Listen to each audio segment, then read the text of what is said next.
A British carpenter feared murdered by a suspected serial killer in the U.S. 3 decades ago died of multiple gunshot wounds, a coroner said today.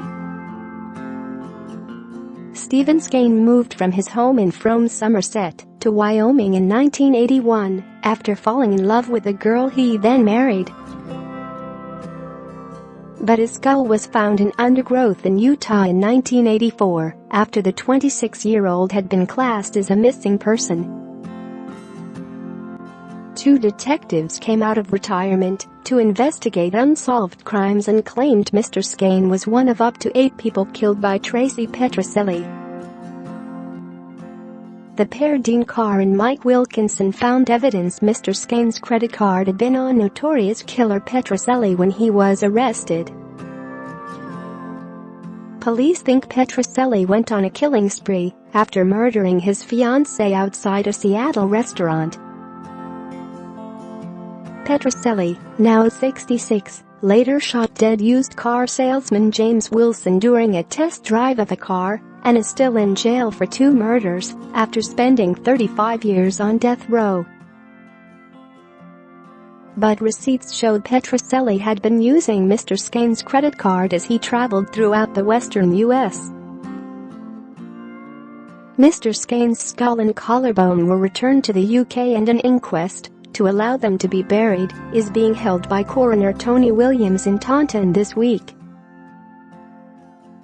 Mr. Williams said, on August 12, 1984, bones were found in the desert on the Utah and Wyoming border. The skull had evidence of a number of gunshot wounds. The bones were identified as Stephen's. In 1987, the bones were returned to England and they have been retained by the family. Share this article. The family have now requested permission to bury the bones, and the purpose of the inquest is to allow the coroner to issue a burial order. The cause of death was confirmed by a post-mortem examination in the USA was multiple gunshot wounds at the head. No one has ever been charged in connection with Stephen Skane's death. Mr. Skane's uncle, Derek Skane, a retired construction worker living in Frome, said the wait for burial for the family had been terrible. The 67-year-old said, "It's terrible it has taken so long to bury Stephen. He was a clever kid who seemed to be good at everything he did.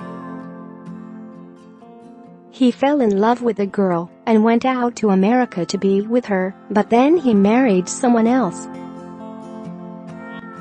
We had contact every day with him until November in 1981, but then we heard nothing.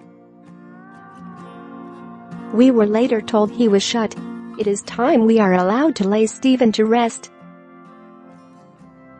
Mr. Skane's daily contact with his parents, Gillian and Brian, ended and he was declared missing on December 16, 1982.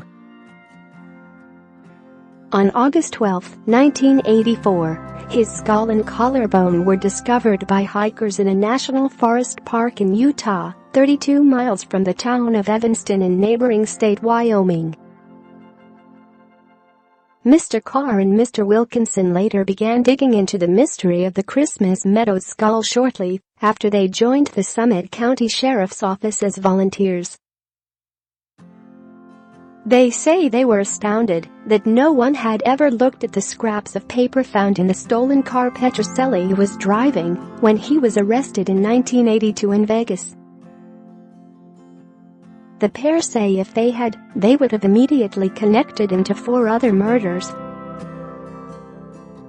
Using the credit card receipts and other clues, the duo say they were able to draw a map of Petroselli's movements between late 1981 and early 1982.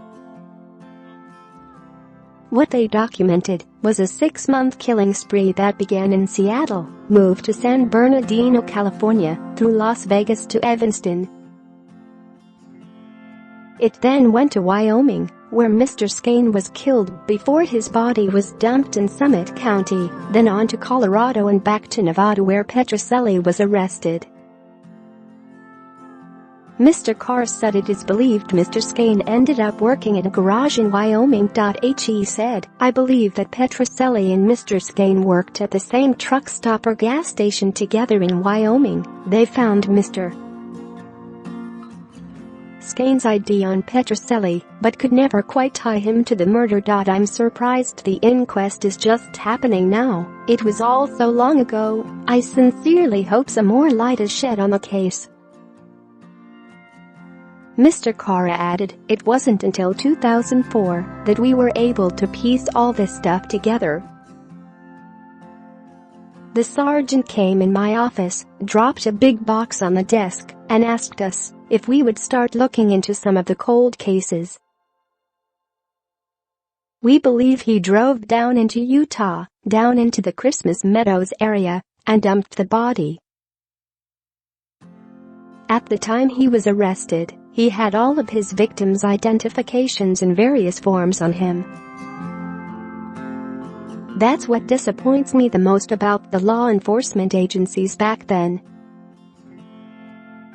They had the information and evidence on him at the time he was arrested. They had the gun. They had the victims' identifications. They had the credit cards, the receipts, all of that kind of stuff. If they had taken the time to do more than just worry about their case and follow this up, all of this stuff would have been resolved back then." Mr. Skane's family have been unable to hold a burial service for the former From Selwood school pupil until an inquest had been held.